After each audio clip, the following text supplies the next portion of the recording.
Hey, you guys, welcome back to Guardian of the Woods. I hope your week is going good. I know mine is. I'm ready for Christmas and it's coming up quick, so I'm excited. Christmas is my favorite time of the year. With that being said, I want to go ahead and invite you guys to subscribe to guardianofthewoods.com. By doing so, you'll be immediately enrolled into a monthly giveaway, which I will pick a winner randomly. I will go ahead and get a hold of you and let you know if you're a winner or not. So if you're interested, I added a link down below. Go ahead, press that, subscribe, and I wish you the best of luck. Maybe you'll be this month's winner. With that being said, let's go ahead and get into tonight's story. Tonight's story is titled The Horse Living Bigfoot of Mount Shasta, California. Growing up in the city hasn't always been easy for me. Getting into fights, going to juvenile hall, and breaking my mom's heart wasn't easy for me. My mom always told me she wanted me to leave town, that I wasn't made for this big city at all. Look what happened to my uncles. They're in prison or in jail.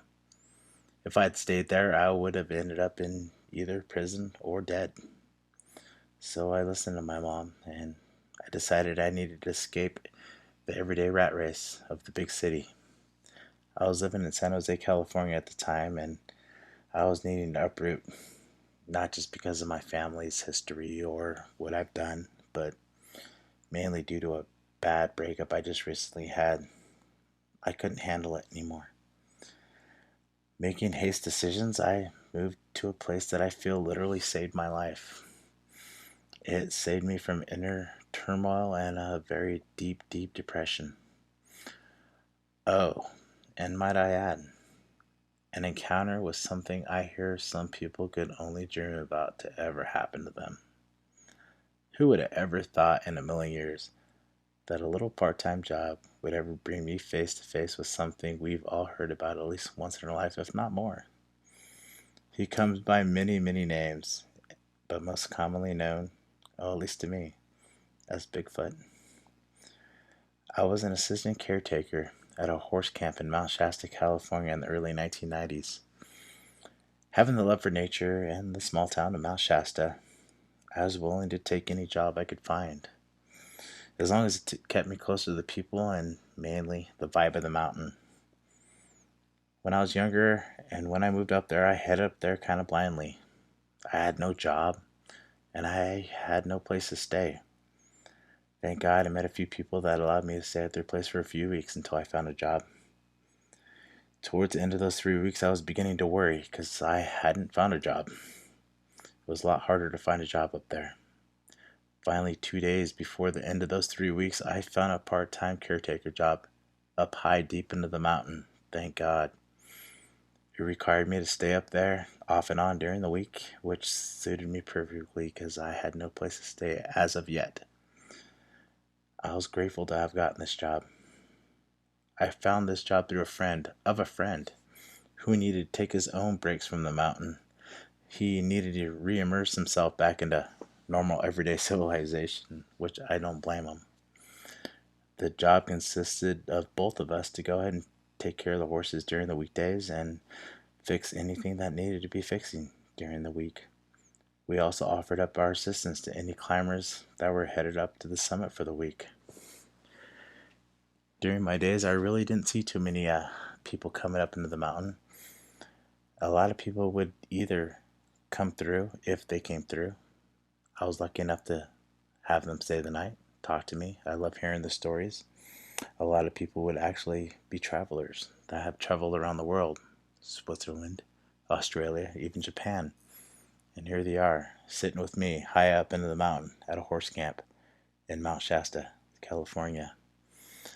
Most of the time, they were just normal everyday hikers that would come through, walk around, check out the horses, and have lunch, but always leave before the sunset. Sometimes I would drift off into the mountain myself, since there were so many trails surrounding the horse camp that I couldn't help myself.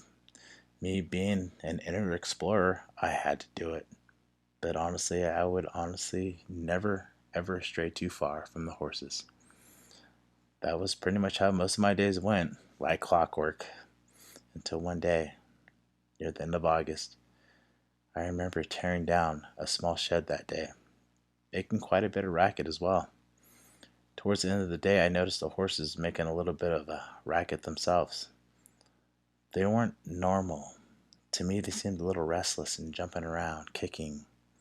That wasn't normal. Not thinking twice about it, I went ahead and finished the rest of my day and got done what I needed to get done. It was getting later, and as I was waiting for the normal caretaker to take my spot so I could head down to Shasta myself and get a little me time and grab food and a much needed warm shower. After figuring it was getting a little late, he wasn't showing up. At that time, I just went ahead and decided to get ready for bed. I noticed the atmosphere though. It was different. The atmosphere around the camp was a little bit more silent than normal, but must I say, a real deep, deep sense of peacefulness. Anyways, after about 15 minutes of settling down for bed, I heard someone walking around the huts near the horses. I heard stones clanking against each other. It was like hitting feet or boots. Knowing the normal caretaker was a little bit of a prankster, I yelled his name out. Nothing. I yelled it out again. Nothing. With no response, kind of freaked me out. And mind you, I spent a lot of time up in that mountain alone, and I was really never afraid of anything, especially bears or mountain lions. When I got no response, I began to go off pure instincts, and the chain of events that were to be became very, very vivid. The walking sounds were getting closer and closer to my tent. What got a little scary, I'm not gonna lie.